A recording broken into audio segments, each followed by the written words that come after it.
विश्वास ही है जो अपनों को जोड़े रखता है।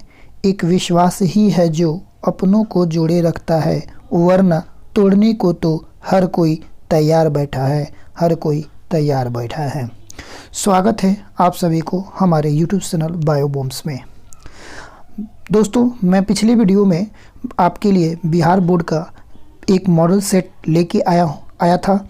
अगर आप हमारे उस पिछले वीडियो को नहीं देखे हैं तो आप हमारे टेलीग्राम से ज्वाइन कर सकते हैं, PDF को डाउनलोड कर सकते हैं, या आसानी पूर्वक से आप हमारे टेलीग्राम से जुड़कर सारे क्वेश्चन को लाइन बाय लाइन देख सकते हैं, सारे वीडियो को देख सकते हैं। ठीक है दोस्तों, तो इसलिए आप हमारे टेलीग्राम को ज्वाइन करिए। साथ ही साथ अगर व्हाट्सएप से भी ज्वाइन करना चाहते हैं तो आपको वीडियो के डिस्क्रिप्शन में मिल जाएगा।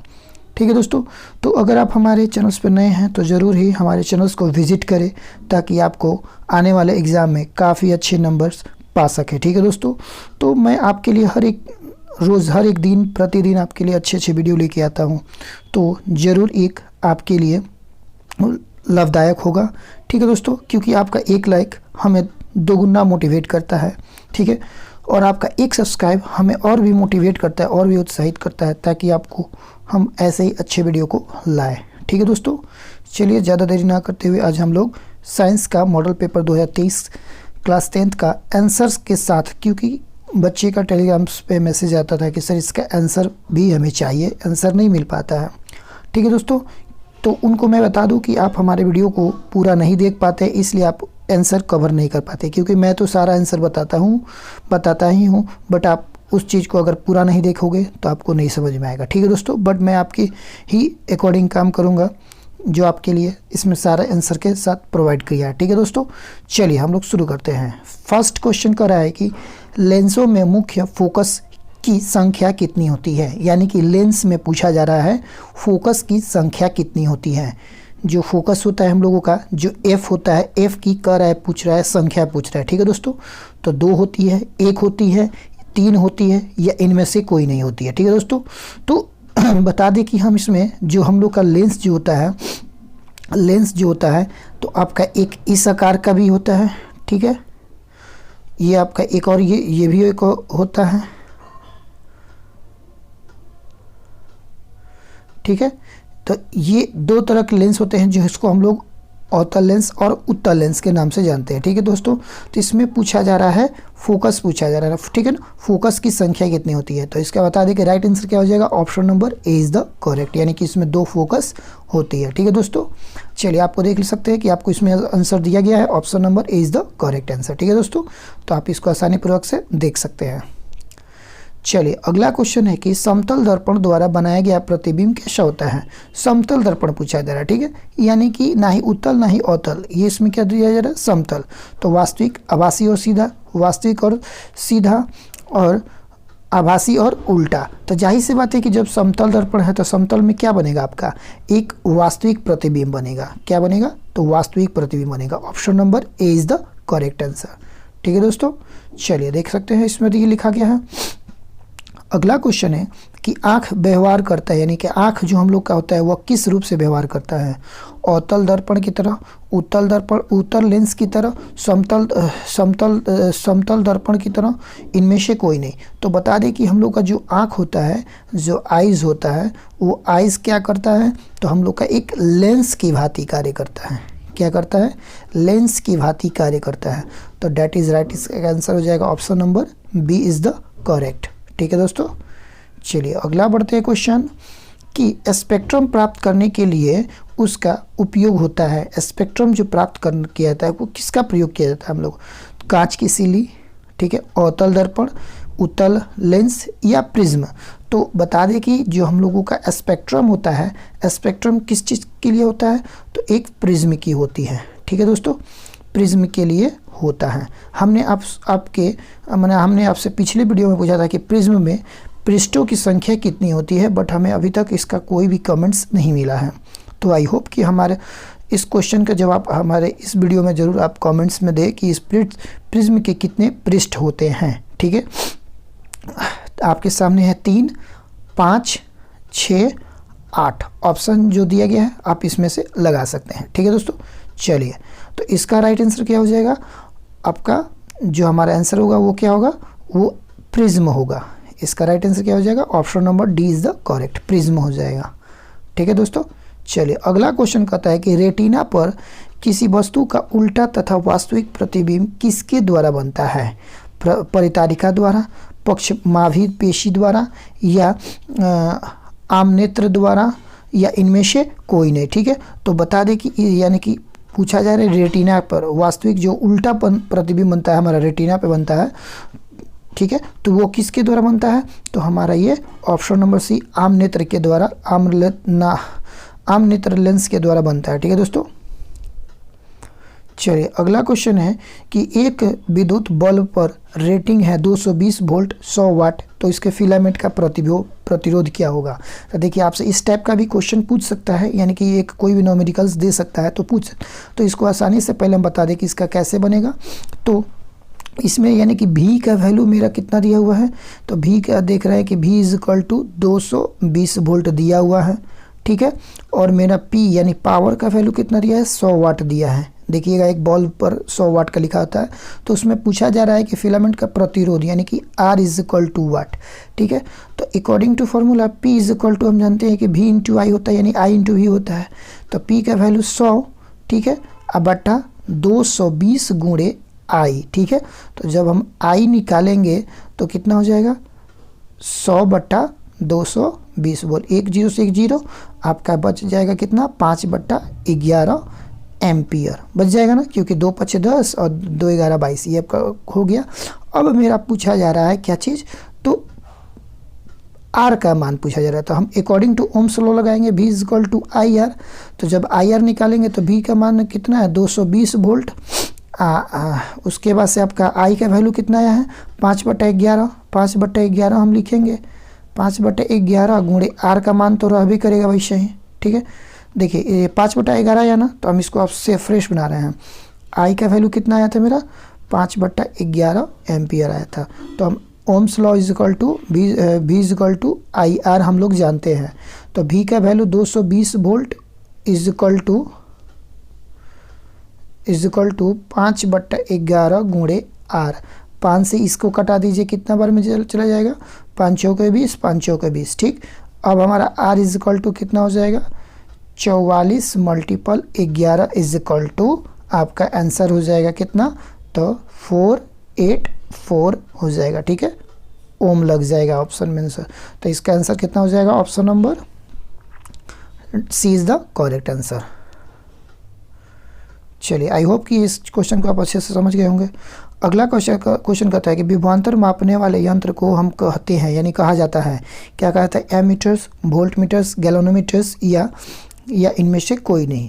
तो बता दें कि विभवांतर यानी कि विभवांतर को हम लोग मापने के लिए जाहिर सी बात है कि किसका उपयोग करते हैं, तो वोल्ट मीटर का करते हैं। यानी कि वोल्ट मीटर ही क्या करता है, आपका वोल्ट मीटर ही क्या करता है, विभवांतर को मापता है। ठीक है दोस्तों, चलिए अगला क्वेश्चन हम लोग देखेंगे कि एमीटर को विद्युत परिपथ में कैसे जोड़ा जाता है। यानी कि एमीटर्स को जो पूछा जा रहा है, एमीटर्स को किस क्रम में जोड़ा जाता है, श्रेणी क्रम, समांतर क्रम में, या इनमें से देख सकते हैं ऑप्शन क्या है, श्रेणी क्रम, पार्श्व क्रम, या ए बी दोनों, या इनमें से कोई नहीं। तो बता दें कि जो हमारा एमीटर होता है, एमीटर क्या कहता है, परिपथ के श्रेणी क्रम के साथ हम लोग क्या करते हैं, यानी कि उसको जोड़ते हैं। ठीक है दोस्तों, आप यहाँ पे एमीटर लगा सकते हैं, यहाँ पे लगा सकते हैं या यहाँ पे लगा सकते हैं। ठीक है, ये आपका रेसिस्टेंस है, यहाँ से आपका धारा प्रवाहित होगा। ठीक है, धारा प्रवाहित होकर यानी कि ये पॉजिटिव हो जाएगा, मैंने ये पॉजिटिव और निगेटिव हो जाएगा। ठीक है, पॉजिटिव ये निगेटिव ये पॉजिटिव होता है, यहाँ से वोल्टेज हमारा फ्लो करता है। ठीक है दोस्तों, तो हम आई होप कि इसको आप अच्छे से जान गए कि इसका कौन सा क्रम होगा और आंसर कौन सा होगा, तो ऑप्शन इज द राइट ए हो जाएगा। ठीक है दोस्तों, श्रेणी क्रम में जोड़ा जाता है। अगला क्वेश्चन कहता है कि विद्युत मोटर परिवर्तित करता है। विद्युत मोटर की बात पूछा जा रहा है, तो मोटर क्या करता है, यांत्रिक ऊर्जा को विद्युत ऊर्जा में बदलता है, विद्युत ऊर्जा को यांत्रिक ऊर्जा में बदलता है, रासायनिक ऊर्जा को विद्युत ऊर्जा में बदलता है, या विद्युत ऊर्जा को रासायनिक ऊर्जा में बदलता है। तो बता दें कि सबसे पहले विद्युत मोटर को हम लोग जाहिर सी बात है कि वो क्या है, एक विद्युत मोटर क्या है, आपका मशीन है। वो आपका काम किस में होगा, यानी कि हम लोग काम करेंगे उस मशीन से। तो विद्युत ऊर्जा को यांत्रिक ऊर्जा में हम लोग परिवर्तित कर सकते हैं, क्योंकि मोटर क्या है, एक प्रकार का एक कार्य करने वाला मशीन होता है, ठीक है। तो यानी उससे हम लोग कार्य कर सकते हैं। कार्य करने का मतलब उससे हम लोग यांत्रिक ऊर्जा प्रदान कर सकते हैं। चलिए अगला क्वेश्चन है कि विद्युत फ्यूज बनता है, विद्युत फ्यूज किससे बनता है, विद्युत फ्यूज बचाता है, किससे बचाता है, अतिभारण में बहने वाले उच्च धारा के खतरे से, लघुपथन में होने वाले उच्च धारा के खतरे से, या दोनों, या इनमें से कोई नहीं। ये क्या कर, लघुपथन इन शॉर्ट सर्किट होने से बचाएगा। तो शॉर्ट सर्किट यानी कि option number B is the correct answer हो जाएगा, ठीक है दोस्तों, सॉरी। चलिए अगला क्वेश्चन देखते हैं कि विद्युत धारा उत्पन्न करने की युक्ति को कहते हैं, विद्युत धारा उत्पन्न करने की युक्ति को हम लोग जनित्र, गैल्वेनोमीटर, एमीटर्स या मोटर्स कहते हैं। तो जाहिर सी बात है कि विद्युत धारा को जो उत्पन्न करता है वो कौन सा कहलाता है, जनरेटर कहलाता है, जनित्र कहलाता है, ठीक है दोस्तों। जनित्र को हम लोग डायनेमो के भी नाम से जानते हैं।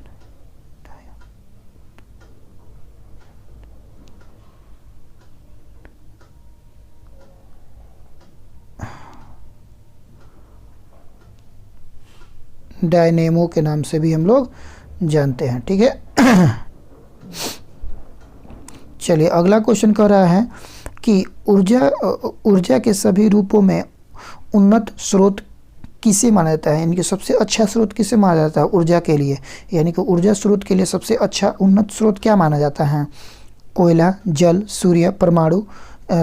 तो जाहिर सी बात है कि उन्नत जो ऊर्जा का स्रोत देगा वो कौन देगा, तो आपका सूर्य देगा, क्योंकि सूर्य में लगभग इतने ज़्यादा हीटनेस होती है, इतने ज़्यादा हीट होती है कि वही क्या कर सकता है, आपको ऊर्जा का स्रोत वो आसानी पूर्वक से दे सकता है। यह एक प्रकार का नेचुरल होता है, ठीक है दोस्तों।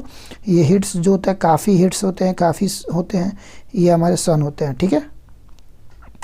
चलिए अगला क्वेश्चन कहता है कि पवन चक्की में उपयोगी ऊर्जा प्राप्त करने के लिए पवन का न्यूनतम वेग कितना होगा। अगर आप हमारे पिछले वीडियो को देखे होंगे तो ज़रूर आप इस क्वेश्चन को आसानी पूर्वक से टिक लगा सकते हैं, ठीक है दोस्तों, क्योंकि यह पिछले वीडियो में क्वेश्चन को लिया गया था। 20 किलोमीटर प्रति घंटा, 15 किलोमीटर प्रति घंटा, 30 किलोमीटर प्रति घंटा, 40 किलोमीटर प्रति घंटा। तो बता दें कि ये जो 15 दिया है, ठीक है, राइट आंसर का 15, कहीं कहीं पे ऑप्शन दिया रहता है आपका 12 से 15 किलोमीटर पर आवर, ठीक है। तो आपका ये भी आंसर सही हो जाएगा, ठीक है दोस्तों, इसलिए आप इसको अच्छे से याद कर लीजिएगा। सॉरी। अगला क्वेश्चन है कि CaCO3 reaction 7CaO plus CO2 उपभोक्ता अभिक्रिया किस प्रकार की है, विस्थापन अभिक्रिया है, संयोजन अभिक्रिया है, या अपघटन अभिक्रिया है, ठीक है दोस्तों। तो देखिए इसमें से हमारा कार्बन डाइऑक्साइड क्या यानी कि CaCO3 क्या कर रहा है, तोड़ रहा है। तोड़ने का मतलब कि यानी कि ये क्या कर रहा है, विघटित कर रहा है, यानी कि उसको हटा रहा है, यानी यहाँ से ये तोड़ रहा है, तो विस्थापन अभिक्रिया कहा जाएगा। देखिए इसका यानी कि ये क्या कर रहा है, ये सॉरी हाँ देखिए इसका क्या कर रहा है, CaCO3 को क्या कर रहा है, ये ब्रेक कर रहा है। ब्रेक करने का मतलब यानी कि CaO अलग हो गया, यानी इसमें से अलग एक ऑक्सीजन ले लिया और एक अपना CO2 अपना अलग बन गया। तो देखिए तो यानी कि ये क्या कर रहा है, एक दूसरे को अपघटित कर रहा है, तोड़ रहा है ना। तो जब तोड़ने का काम हुआ यानी कि ये क्या कर रहा है, अपघटन का काम कर रहा है, ठीक है। तो दैट इज इसका right answer, option number C is the correct. चलिए अगला क्वेश्चन कहता है कि श्वसन किस प्रकार की अभिक्रिया है, उपचयन अभिक्रिया, संयोजन अभिक्रिया, ऊष्माक्षेपी अभिक्रिया, या ऊष्माशोषी अभिक्रिया। तो श्वसन एक प्रकार का क्या है, ये आपका उपचयन अभिक्रिया है, ठीक है दोस्तों।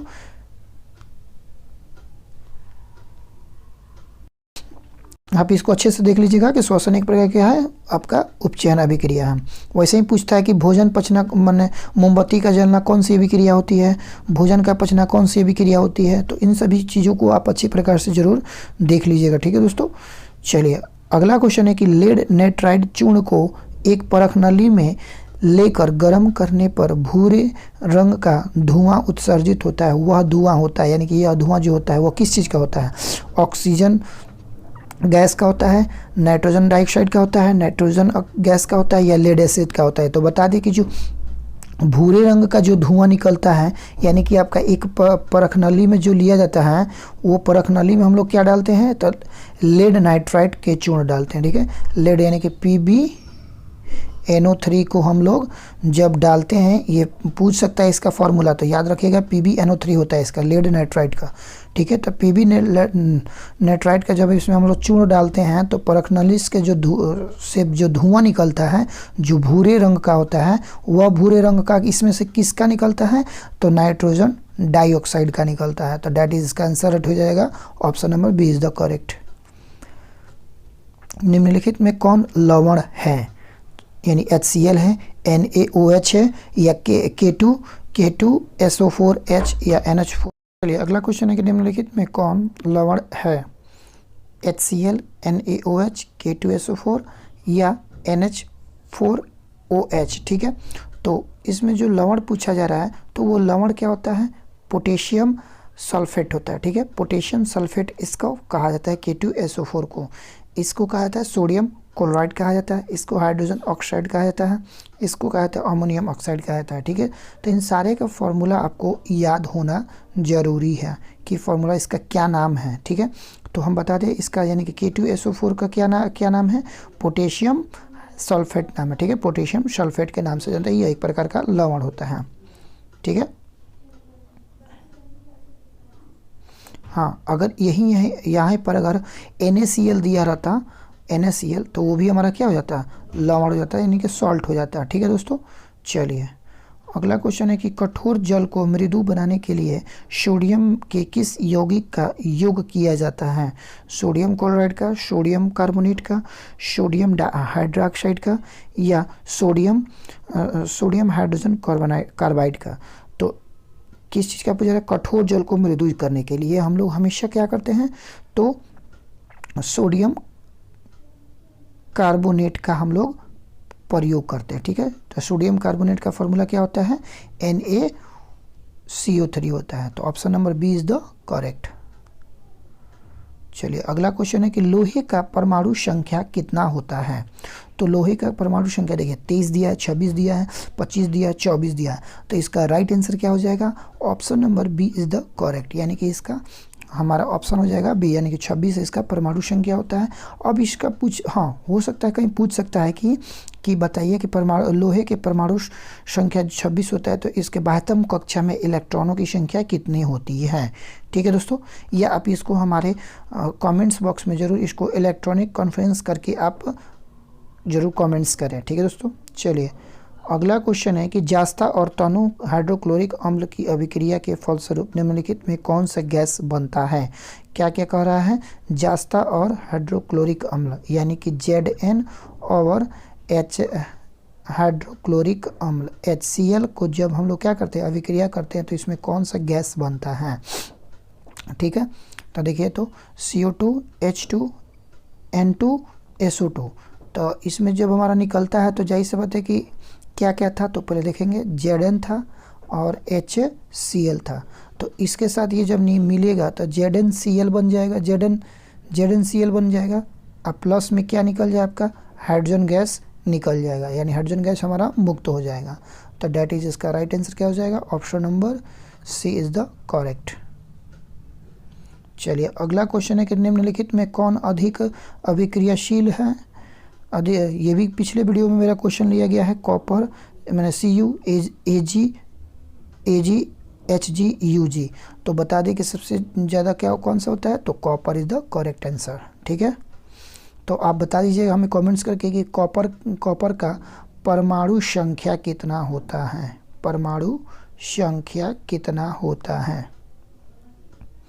चलिए विद्युत अपघटन में इलेक्ट्रॉन मुक्त होता है एनोड पर, कैथोड पर, या कहाँ गया, हाँ एनोड पर, कैथोड पर, या दोनों पर, या इनमें से कोई नहीं।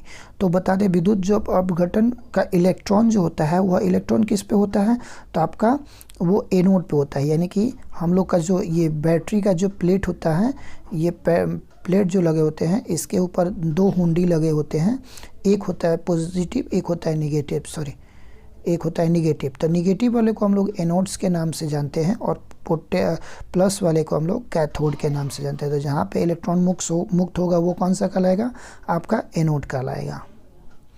चलिए अगला क्वेश्चन कहता है कि हाइड्रोकार्बन बनते हैं, हाइड्रोकार्बन बने माने कौन है इसमें, हाइड्रोकार्बन कौन है, H2O है, C6H12O6 है, CO2 है, उसके बाद से HNO3 है। ठीक है, तो हाइड्रोकार्बन पूछा जा रहा है। तो हाइड्रोकार्बन जो है वो आपका ये क्या नहीं क्या है, एक हाइड्रोकार्बन क्या है, तो एक बड़े यौगिकों को हाइड्रोकार्बन के रूप में जाना जाता है। C6H12O6 ये क्या है आपका, एक ग्लूकोज का फॉर्मूला है।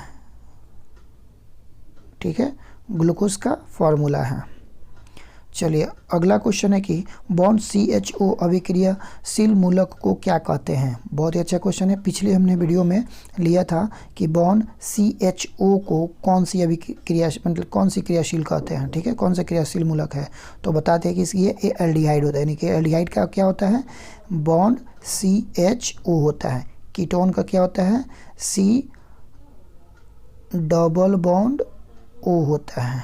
ठीक है जी, देखिए सॉरी, कीटोन के लिए क्या होता है, CO कह सकते हैं। इसके लिए बॉन्ड CHO होता है। अम्ल के लिए COOH होता है। और ईथर के लिए यानी कि दोनों साइड आपका ये रहता है। ठीक है, तो ये आपका किसी न किसी में से पूछा जा सकता है। तो इसमें पूछा जा रहा है कार्बोक्सिलिक अम्ल, तो अम्ल के लिए ये हो जाएगा, कार्बोक्सिलिक अम्ल दिएगा ना, यानी कि CO, तो यानी कि ये किसका है, अम्ल का है। अगला क्वेश्चन कहता है कि आवर्त सारणी में किस वर्ग में ऊपर से नीचे आने पर तत्वों की धात्विक गुण क्या होती है, बढ़ती है, घटती है। यानी कि आवर्त सारणी के किसी वर्ग में ऊपर से नीचे की तरफ में, यानी कि जैसे आप देखिएगा कि हाइड्रोजन यहाँ पे होता है तो हीलियम इधर होता है, लिथियम होता है, फिर उसके बाद से इधर आपका बढ़ते जाता है। यानी कि ऊपर से जब नीचे की तरफ आते हैं तो वो हमारा इसका वैल्यू क्या होता है, बढ़ते जाता है। तो इसका राइट आंसर हो जाएगा option number A is the correct. चलिए अगला क्वेश्चन है कि आवर्त सारणी में प्रथम वर्ग के सदस्य को कहते हैं। यानी कि आवर्त सारणी के प्रथम वर्ग का पूछा जा रहा है। ठीक है, तो प्रथम वर्ग का क्या कहलाता है, अम्लीय कहलाता है, क्षारीय कहलाता है, अक्रिय गैस कहलाता है, या मिश्रित कहलाता है। ठीक है, तो जो हम लोग का जो हाइड्रोजन यानी कि प्रथम जो होता है हम लोग का, जैसे कि हाइड्रोजन और हीलियम हमने बताया जस्ट इसके यहाँ पे, तो ये प्रथम मेंबर्स के होते हैं। तो प्रथम मेंबर्स के क्या कहलाते हैं, आपके क्षारीय होते हैं, हमेशा क्षारीय धातु कहलाते हैं। तो राइट ऑप्शन बी हो जाएगा।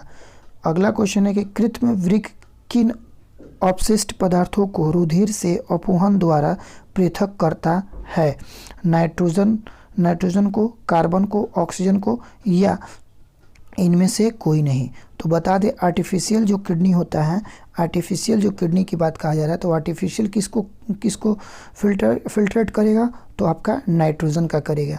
यानी कि नाइट्रोजन को हटा देगा, उसमें से निकाल देगा। चलिए अगला क्वेश्चन है कि भोजन का पाचन किस प्रकार की अभिक्रिया, जस्ट हमें अभी क्वेश्चन ये भूला कि इस प्रकार का भी क्वेश्चन पूछा जा सकता है। तो भोजन का पाचन किस प्रकार की अभिक्रिया है, उपचयन अभिक्रिया है, संयोजन अभिक्रिया है, या अपचयन अभिक्रिया, या विस्थापन अभिक्रिया है। तो इसका राइट आंसर क्या हो जाएगा, उपचयन अभिक्रिया भोजन का पाचन होता है।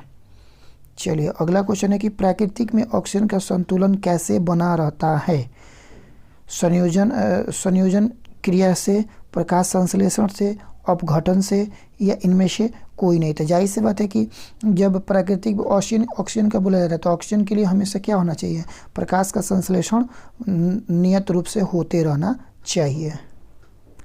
डेंगू उत्पन्न करने वाले मच्छर किस तरह के जल में रहते हैं, साफ जल में, गंदा जल में, खरा जल में, या मृदु जल में। तो बता दें कि डेंगू के जब पूछा जा रहा है, डेंगू के लिए पूछा जा रहा है, तो डेंगू हमेशा क्या होते हैं, साफ जल में ही पाए जाते हैं। तो ऑप्शन हो जाएगा ए। अगला क्वेश्चन कहता है कि पादप हार्मोन का उदाहरण है पेप्सिन, एड्रेनलिन, ऑक्सिन, या टेस्टोस्टेरोन। तो जाहिर सी बात है कि हमारा ये ऑक्सिन क्या है, आपका पादप हार्मोन का राइट आंसर हो जाएगा। अगला क्वेश्चन है कि निम्न में कौन हार्मोन कोशिका द्विगुण एवं विभाजन में मदद करता है, ऑक्सिन, जिबरेलिन, साइटोकाइनिन, या इनमें से सभी। तो जाहिर सी बात है कि ये तो सभी प्रकार के आपका क्या है, पादप हार्मोन से, तो सभी इसमें आपके भाग लेंगे। तो आपका इसका राइट आंसर हो जाएगा ऑल इज दोस, यानी कि सभी हो जाएगा। अगला क्वेश्चन कहता है कि तंत्रिका कोशिका क्या कहलाती है? तंत्रिका कोशिका क्या कहलाती है? साइटोन कहलाती है, न्यूरॉन कहलाती है, या एक्सॉन कहलाती है? यानी कि क्वेश्चन पूछा जा सकता है कि ऐसे भी कि तंत्रिका कोशिका को क्या कहा जाता है? तो न्यूरॉन्स कहते हैं, यानी कि न्यूरॉन्स के जो हम लोग कहते हैं इसको तंत्रिका कोशिका भी कहते हैं, ठीक है। नर्वस सिस्टम जिसको हम लोग बोलते हैं। अंडाणु निषेचित होता है, कहाँ पे होता है? बहुत ही अच्छा क्वेश्चन है कि अंडाणु निषेचित कहाँ होता है? योनि में, गर्भाशय में, फैलोपियन नलिका में, या आपका अंडाशय में। तो बता दें कि जो अंडाणु निषेचित होता है वो कहाँ पे होता है? तो आपका फैलोपियन ट्यूब पे होता है, फैलोपियन ट्यूब में होता है। कैसे होता है? यानी कि जो मादा का जो फैलोपियन ट्यूब होता है वह इस टाइप का होता है, ठीक है। यहाँ पे आपका अंडाणु होते हैं, या इधर भी अंडाणु। ये अंडाणु क्या करते हैं? निकल कर फैलोपियन ट्यूब पे निकलते हैं, और जो मेल का स्पर्म जो होता है वो वेजाइना के द्वारा ऊपर की तरफ आता है, और यह यहाँ तक पहुँचने पे कोशिश करता है, जो कि यहाँ पे फर्टिलाइजेशन की क्रिया होती है। तो फर्टिलाइजेशन की क्रिया ये क्या कहलाती है? आपका फैलोपियन ट्यूब कहलाती है। इसको हिंदी में हम लोग अंडवाहिनी या नलिका भी कहते हैं, ठीक है। चलिए अगला क्वेश्चन है कि मानव मादा में जनन तंत्र का भाग नहीं है। मानव जनन में, यानी कि फीमेल रिप्रोडक्टिव ऑर्गन्स के बात पूछा जा रहा है। फीमेल रिप्रोडक्टिव ऑर्गन्स की बात पूछा जा रहा है, ठीक है। फीमेल रिप्रोडक्टिव ऑर्गन्स का अंडाशय तो जायज़ को नहीं है ना, तो यानी कि अंडाशय तो आपका है, गर्भाशय भी है, गर्भाशय भी है, ठीक है। रुकिए, हाँ आपका क्या है? अंडाशय भी है, गर्भाशय भी है, डिंबवाहिनी भी है, शुक्रवाहिका जो है वह नहीं है। यानी कि शुक्रवाहिका किस में पाया जाता है? तो ये पाया जाता है आपके मेल में पाया जाता है, यानी कि पुरुषों में पाया जाता है। चलिए ऑप्शन सी हो जाएगा। अगला क्वेश्चन कहता है कि शुक्राणु बनता है वृषण में, मूत्राशय में, गर्भाशय में, अंडाशय में। तो बता दें कि जाहिर सी बात है कि ये तो अंडाशय किस में होता है? तो फीमेल में होता है। गर्भाशय किस में होता है? फीमेल में होता है। मूत्राशय होता है, दोनों में होता है, बोथ में होता है, बट इसमें क्या होता है? यूरिन का निर्माण होता है, ठीक है। तो यूरिन होता है, तो यूरिन तो हमारा नहीं बोल रहा है, तो दैट इज इसका राइट आंसर क्या हो जाएगा? Option number A is the correct, यानी कि क्या हो जाएगा? वृषण, यानी कि इसको हम लोग टेस्टिस के नाम से जानते हैं, ठीक है, टेस्टिस के नाम से जानते हैं। चलिए अगला क्वेश्चन कहता है कि पुस्तक द ओरिजिन ऑफ स्पीसीज किसके द्वारा लिखी गई है? बहुत ही अच्छा क्वेश्चन है, ये हमेशा क्वेश्चन पूछा जाता है। द ओरिजिन ऑफ स्पीसीज, ठीक है, द ओरिजिन ऑफ स्पीसीज किसका है? वाइसमैन का है, लैमार्क का है, या चार्ल्स डार्विन का है, या इनमें से सभी? तो बता दें कि the origin of species Charles Darwin का लिखा हुआ पुस्तक है, ठीक है। तो राइट आंसर हो जाएगा आपका option number C is the correct, ठीक है। अगला क्वेश्चन कहता है कि ओजोन परत पाई जाती है, ओजोन परत पाई जाती है स्ट्रेटोस्फीयर में, या एक्सोस्फीयर में, या आइनोस्फीयर में, या ट्रोमोस्फीयर में? तो बता दें इसका पिछला हम लोग वीडियो जब लिए थे तो उसमें ये क्वेश्चन को लिया गया था। इसका ऑप्शन हो जाएगा इज द करेक्ट आंसर। चलिए अगला क्वेश्चन है कि निम्न में कौन एक जैविक प्रक्रम द्वारा अपघटित होने वाला पदार्थ है?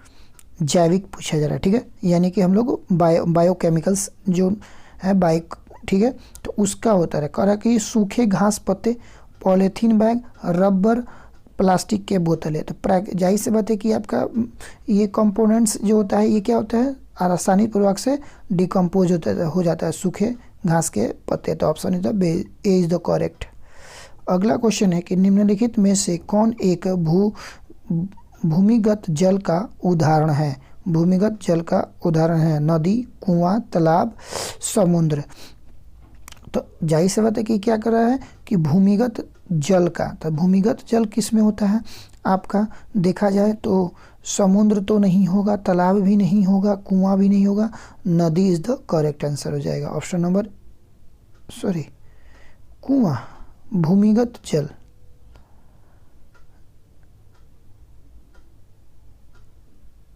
ओ सॉरी दोस्तों, तो इसका राइट आंसर हो जाएगा option number B is the correct. क्यों? क्योंकि जो कुआं होता है, उसी कुआं से क्या होता है, नीचे की ओर से पानी का मतलब स्रोत बढ़ता है, इसलिए इसका राइट आंसर हो जाएगा option number B is the correct.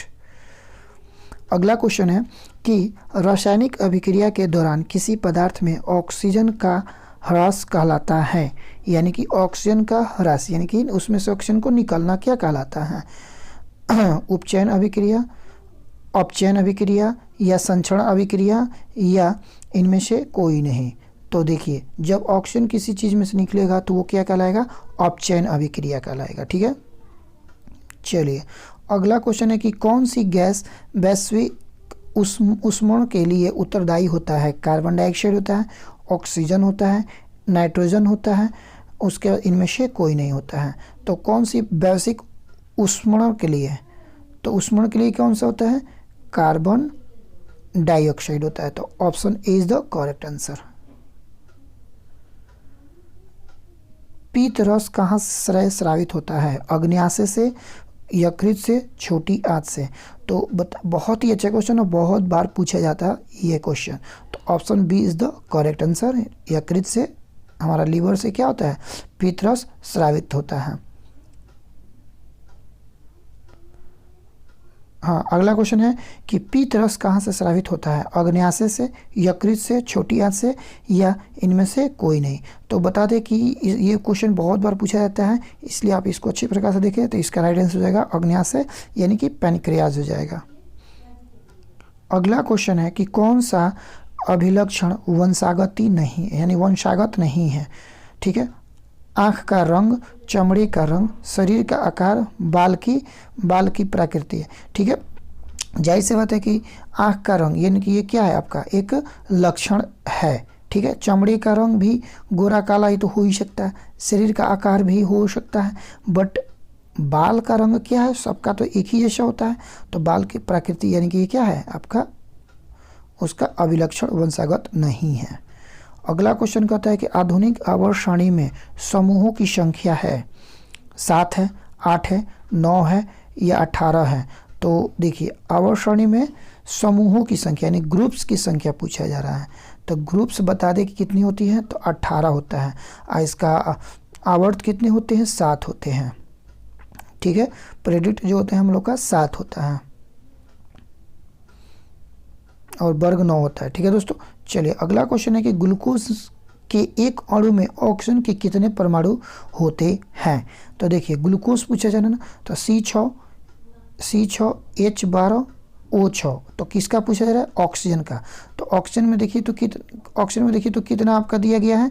6 आ रहा है ना। तो जब 6 आ रहा है तो इसके परमाणु संख्या कितने हो जाएंगे? यानी कि option number B is the correct. चलिए, शुद्ध जल का पीएच मान बहुत आसान सा क्वेश्चन लिया गया, 6, 7, 8, 9। तो जाहिर सी बात है कि इसका राइट आंसर हो जाएगा option number B is the correct, यानी 7 हो जाएगा। क्यों? क्योंकि जल क्या होता है? उदासीन होता है। ठीक है दोस्तों, चलिए अगला क्वेश्चन कहते हैं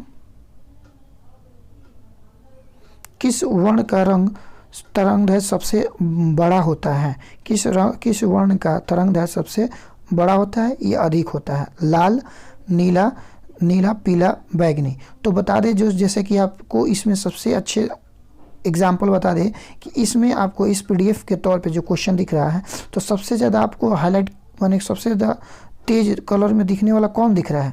तो आप कह सकते हैं कि आसानी से कि इसमें रेड कलर का जो है सबसे ज़्यादा फ्रिक्वेंसी ज़्यादा है, दिखाई दे रही है यही। तो दैट इज इसका राइट आंसर क्या हो जाएगा? Option number A is the correct. अगला क्वेश्चन है कि प्रकाश की किरणें गमन करती है। प्रकाश की किरणें क्या करती है? सीधी रेखा में, तिरछी रेखा में, किसी भी दिशा में या इनमें से कोई नहीं। तो जाहिर सी बात, देखिए जब क्वेश्चन पूछा जा रहा है कि प्रकाश किस रेखा में, तो प्रकाश जो होती है तो हमारा प्रकाश क्या करेगा? एक सीधी रेखा में गमन करेगा, कहीं भी निकले, कहीं भी जाए, वो आपका एक सीधी रेखा में क्या करती है? गमन करती है। तो दैट इज इसका राइट आंसर क्या हो जाएगा? Option number A is the correct. ठीक है, यानी कि हमारा जो प्रकाश बनेगा वो एक सीधी रेखा में गमन करेगा। तो option number A is the correct. चलिए अगला क्वेश्चन है कि निम्नलिखित में कौन लेंस की क्षमता मात्रक है? यानी कि लेंस की क्षमता पूछा जा रहा है। ठीक है, यानी कि लेंस की पावर ऑफ लेंस, तो पावर ऑफ लेंस का जो क्षमता होता है यानी एसआई यूनिट जो होता है वो डायोप्टर होता है। डायोप्टर को हम लोग डी से डिनोट करते हैं। ठीक है दोस्तों, डी से डिनोट करते हैं। चलिए अगला क्वेश्चन है कि किस रंग का विचलन न्यूनतम होता है। सबसे कम पूछा जा रहा है, लाल, पीला, नीला, बैगनी। तो देखिए इसमें सबसे न्यूनतम किसका होता है, तो राइट आंसर हो जाएगा option number A is the correct, यानी कि लाल होता है। बैटरी से किस प्रकार की धारा प्राप्त होती है। जो हम लोगों का जो बैटरी होता है वो किस प्रकार की धारा को देता है। प्रत्यावर्तित धारा को हम बता दें कि इसको एसी कहते हैं। दृष्ट धारा डीसी कहते हैं। उसके बाद से आपका एबी, दोनों इनमें से कोई नहीं। तो जो हमारा बैटरी होता है वो बैटरी क्या करता है, डीसी धारा को जनरेट करता है। तो दैट इज इसका राइट आंसर हो जाएगा option number B is the correct. चलिए अगला क्वेश्चन कहते हैं कि समीकरण जो दिया गया है वो एक प्रकार का समीकरण है। तो देखिए इसमें क्या हो रहा है, दोनों का आपस में जुड़ाव हो रहा है, संगम हो रहा है। तो जब संगम हो रहा है तो जाहिर सी बात है कि कौन सा हो जाएगा, संयोजन अभिक्रिया हो जाएगा। जब दोनों एलिमेंट्स आपस में मिल रहे हैं तो वो कौन सा कहलाएगा, संयोजन अभिक्रिया कहलाएगा। अगला क्वेश्चन है कि ग्लूकोज का अणु सूत्र क्या होता है। जस्ट अभी हमने इसका ऊपर ऑप्शन का उसमें नंबर पूछा था कितना है, तो इसमें से आसानी से देख सकते हैं कि इसका राइट आंसर हो जाएगा option number C is the correct, यानी कि C6H12O6 होता है।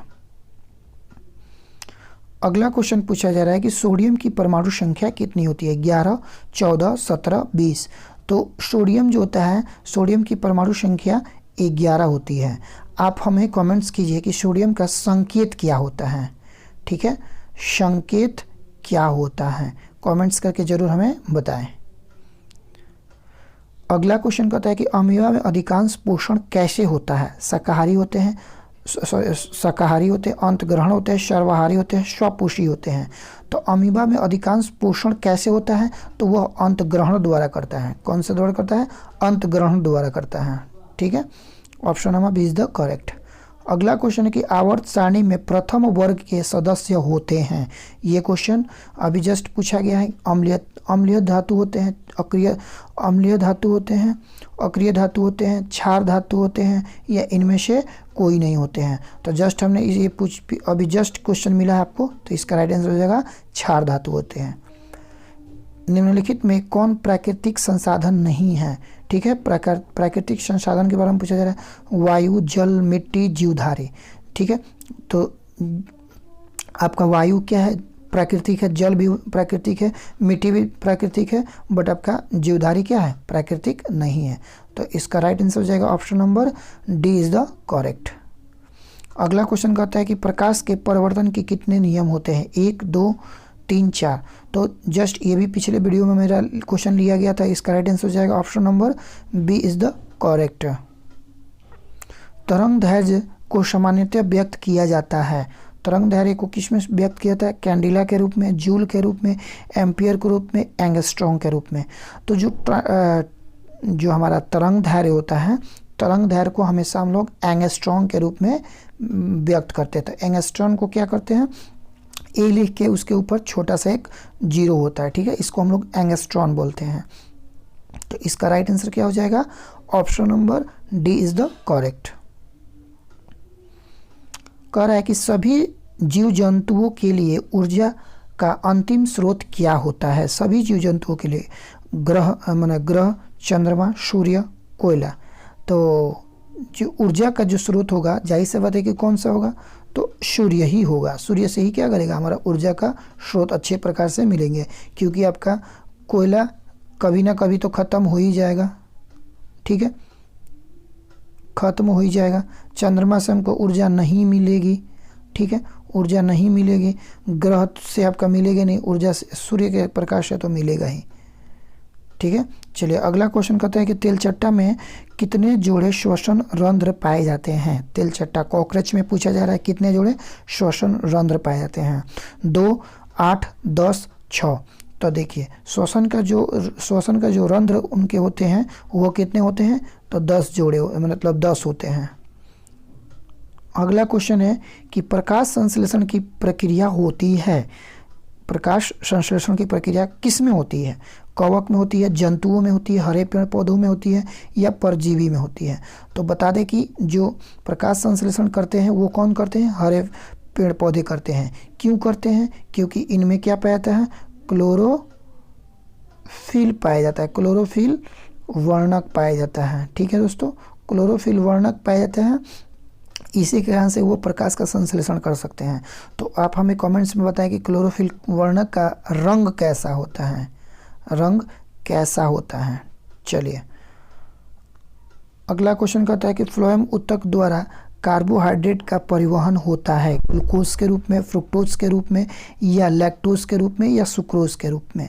जो फ्लोएम ऊतकों का कार्बोहाइड्रेट जो उसका यानी कि फ्लो करेगा तो वो क्या करेगा? आपका सुक्रोज के रूप में प्रवाहित करेगा।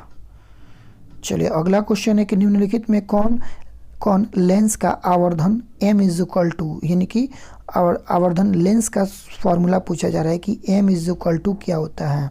तो m इज इक्वल टू यानी कि प्रतिबिंब की ऊंचाई बटा वस्तु की ऊंचाई, v बटा u, u बटा v। m is equal to minus v by u होता है ना। चलिए ऑप्शन आपका हो जाएगा इसमें इज द करेक्ट। चलिए अगला क्वेश्चन है कि निम्नलिखित में कौन नेत्र का रंगीन भाग होता है, यानी कि जस्ट ये भी पिछला बार क्वेश्चन लिया गया है। तो इसका राइट आंसर हो जाएगा option number C is the correct, यानी कि परितारिका जो होता है वो क्या होता है? रंगीन होता है। वायुमंडल में प्रकाश के लिए किस वर्ण का परिकिरणन अधिक होता है? वायुमंडल में प्रकाश की परिकिरणन के लिए लाल होता है, नीला होता है, पीला होता है, नारंगी होता है। तो बता दें कि वायुमंडल में जो प्रकाश का जो आसमान हम लोग का दिखाई देता है वो किसके कारण से? नीला होता है, यानी कि परिकिरणन के कारण से दिखाई देता है, प्रकिरणन के द्वारा होता है। तो जब प्रकिरणन होता है तो वो क्या करता है? नीला कलर का दिखाई देता है। अगला क्वेश्चन है कि प्रकाश कि किस घटना के कारण सूर्य हमें वास्तविक सूर्योदय से लगभग 2 मीटर पूर्व दिखाई देने लगता है? परावर्तन के कारण, वायुमंडलीय अपवर्तन के कारण, पराकिरणन के द्वारा कारण, या वायुमंडलीय अपवर्तन एवं परिकिरणन दोनों के कारण। तो देखिए जो प्रकाश की जो घटना होती है सूर्योदय एवं सूर्यास्त के समय लगभग 2 मीटर होता है, वो अपवर्तन के कारण ही दिखाई देता है। ठीक है दोस्तों, तो राइट आंसर हो जाएगा option number B is the correct. अगला क्वेश्चन है कि जब पश्चिम की ओर प्रक्षेपित कोई धनावेशित कण किसी चुंबकीय क्षेत्र द्वारा उत्तर की ओर विक्षेपित होती है तो चुंबकीय क्षेत्र की दिशा क्या होगी? दक्षिण की ओर, पूर्व की ओर, अधोमुखी की ओर, या ऊपरीमुखी की ओर?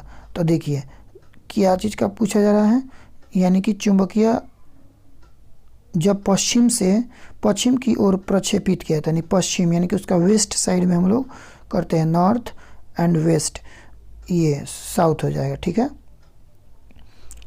तो पश्चिम की ओर से क्या करे? प्रक्षेपित कर रहा है तो किधर की ओर जाएगा? तो जाहिर सी बात है कि इसका अधोमुखी यानी कि अधोमुखी की तरफ में यह विघटित कर जाता है। चलिए अगला क्वेश्चन है कि हमारे घरों में जो विद्युत आपूर्ति की जाती है वह होती है क्या होती है? 220 वोल्ट दृष्ट धारा होती है, 12 वोल्ट दृष्ट धारा होती है, 220 वोल्ट प्रत्यावर्तित धारा होती है, 12 वोल्ट प्रत्यावर्तित धारा होती है।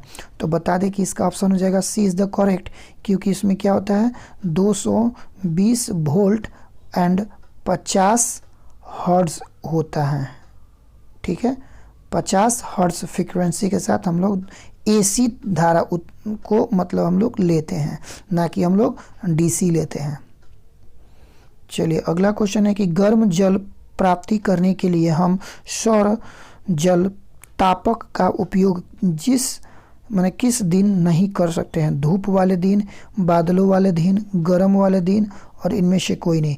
गर्म जल प्राप्ति के लिए करने के लिए हम सौर जल तापक का उपयोग किस दिन नहीं कर सकते हैं? धूप वाले दिन में, बादलों वाले दिन में, या गर्म वाले दिन में, या इनमें से कोई नहीं। तो जाहिर सी बात है कि जब बादल का दिन होगा तभी उसमें हम लोग प्रयोग उसका नहीं करेंगे, तो option B is the correct हो जाएगा। निम्नलिखित में कौन सा ऊर्जा स्रोत निम्नलिखित में कौन सा ऊर्जा स्रोत ऊर्जा के व्युत्पन्न नहीं है? ठीक है, माने भूतापीय ऊर्जा है, पवन ऊर्जा है, नाभिकीय ऊर्जा है, या आपका जैव मात्रा है। तो देखिए, यानी कि यहाँ पे क्वेश्चन को पूछा जा रहा है कि कौन सा ऊर्जा जो है, ऊर्जा स्रोत ऊर्जा का व्युत्पन्न नहीं है। ठीक है, तो भूतापीय क्या है? हमारा ऊर्जा का स्रोत, यानी कि उसका व्युत्पन्न नहीं है। अगला क्वेश्चन है कि दर्पण के सामने किसी भी दूरी पर स्थित वस्तु का प्रतिबिंब सीधा प्रतीत होता है तो वह दर्पण होगा। दर्पण के जस्ट सामने, यानी कि कोई भी दर्पण अगर ले लेते हैं, उसके जस्ट अगर सामने मान लीजिए कि कोई भी प्रतिबिंब बनता है तो वो क्या बनता है? केवल समतल दर्पण में बनता है, केवल अवतल दर्पण में बनता है, केवल उत्तल दर्पण में बनता है, या तो समतल या तो उत्तल। तो जाहिर सी बात है, हमने बोला कि किसी भी प्रकार का आप एक दर्पण ले सकते हैं जब उसमें पूछा जा रहा है कि सीधा बन रहा है। तो किसी कार की अग्रदीप में प्रयुक्त दर्पण निम्नलिखित में कौन होता है? अवतल दर्पण, उत्तल दर्पण, समतल दर्पण, समतल या उत्तल दर्पण। उसके बाद हो गया। तो पूछा जा रहा है कि किसी कार का अग्रदीप, यानी कि अग्रदीप पे प्रयुक्त होने वाले दर्पण, यानी कि जो हम लोग साइड मिरर के रूप में हम लोग प्रयोग जो करते हैं, वो किस चीज़ का प्रयोग करते हैं? तो अवतल दर्पण का करते हैं, यानी कि option number A is the correct. चलिए, अगला क्वेश्चन है कि निम्नलिखित में किसका अपवर्तनांक सबसे अधिक होता है? वायु, बर्फ, कांच, हीरा। तो सबसे इसमें अपवर्तनांक ज़्यादा होता है, हीरा का होता है। कितना होता है? तो 4.24 इसका अपवर्तनांक होता है, एंगस्ट्रॉन होता है। ठीक है, तो आप हमें बताइएगा कि वायु का अपवर्तनांक कितना होता है, बर्फ का अपवर्तनांक कितना होता है, और कांच का अपवर्तनांक कितना होता है? इसका कमेंट्स जरूर हमें दीजिए आप। अगला क्वेश्चन है कि निम्नलिखित में किस लेंस को अभिसारी लेंस भी कहते हैं? ये तो पिछला वीडियो में हमने इस क्वेश्चन को लिया था, इसलिए मैं इसको ज़्यादा देर ना करूँगा। उत्तल लेंस को ही अभिसारी लेंस कहते हैं। ठीक है, चलिए, अगला क्वेश्चन है कि निम्नलिखित में कौन उभयलिंगी है? केंचुआ, मेढक, मछली, कछुआ। तो उभयलिंगी के बारे में पूछा जा रहा है। तो उभयलिंगी जो होता है हमारा, वो कौन सा होता है? कॉकरोच होता है, केचुआ होता है। ठीक है, चलिए, अगला क्वेश्चन है कि मेंडल ने अपने प्रयोगों के लिए किस पौधे को चुना था? ये भी ज़्यादा देरी ना करते हुए बता दें कि इसका राइट आंसर क्या हो जाएगा। Option number D is the correct, यानी मटर के पौधों को चयन किया था। ठीक है, लंबे पौधे और बौने पौधे के बीच में उन्होंने क्रॉस भी कराया था। अगला क्वेश्चन है कि निम्नलिखित में कौन एक अवशेषी अंग है? अवशेषी अंग है। अवशेषी यानी कि शरीर में हम लोग का कोई भी किसी भी इसके रूप में काम नहीं करते हैं, हम लोग काम नहीं होता है। रीढ़ की हड्डी काम होता है, अंगूठा काम होता है, कान का भी काम होता है। ठीक है, तो इसका राइट आंसर हो जाएगा option number D is the correct, यानी कि अपेंडिक्स जो होता है ये नहीं, किसी भी काम का नहीं होता है, ये हमारे जेनेटिक्स तौर पे चलते आ गया है। अगला क्वेश्चन एंड इस वीडियो का लास्ट क्वेश्चन, चिपको आंदोलन किससे संबंधित है?